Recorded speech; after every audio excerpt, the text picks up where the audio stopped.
And so, the next day, after almost 6 weeks apart, you came to see me.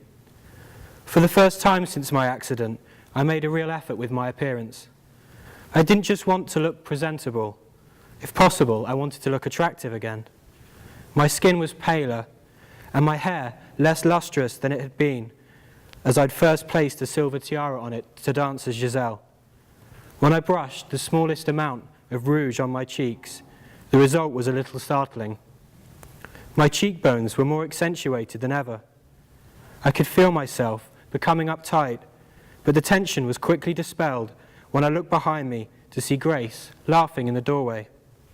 "What's so funny?" I asked.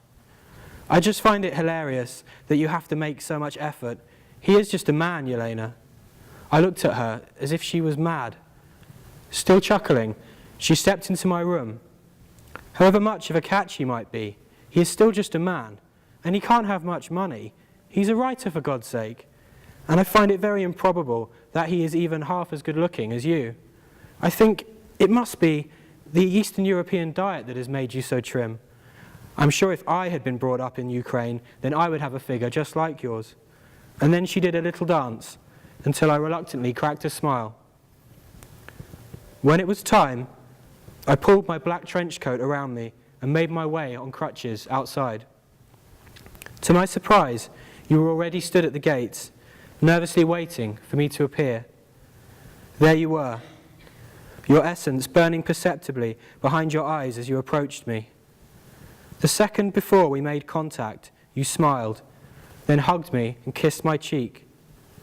I couldn't help seeking out your scent, and once I found it, I felt both overwhelmed and relieved. You glanced at my face, and then hugged me again, harder this time. I sensed a small movement in the curtains of the drawing room behind us, and I wondered if Grace was watching the whole event. "It's good to see you," you said. I felt something well up in my throat, and I tried to turn it into a laugh.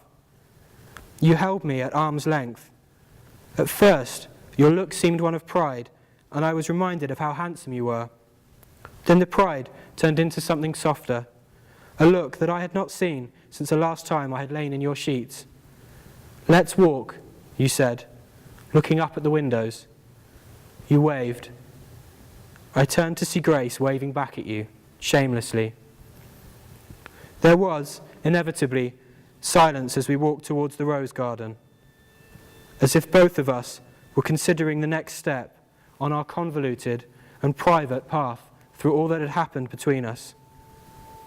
"I'm so glad you came," I said, as we came to the edge of the garden. "I've wanted you to visit for such a long time." I looked down at the frozen grass.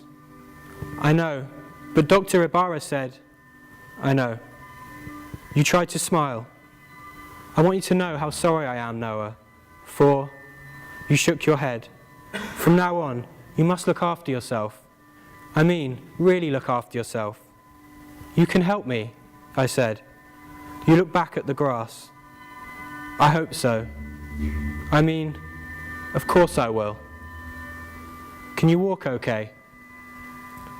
"The bones will have healed by now. If I'm careful, I can walk without crutches. I'm just keeping them for a little while longer, to be on the safe side." "Good. This garden is rather beautiful." I looked around me. The gardener here is obsessed with planting roses for the women on the ground floor. But because the roses are out of season, he's worried that they might not survive the winter. You touch one of them gently. If he keeps an eye on them, maybe.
you.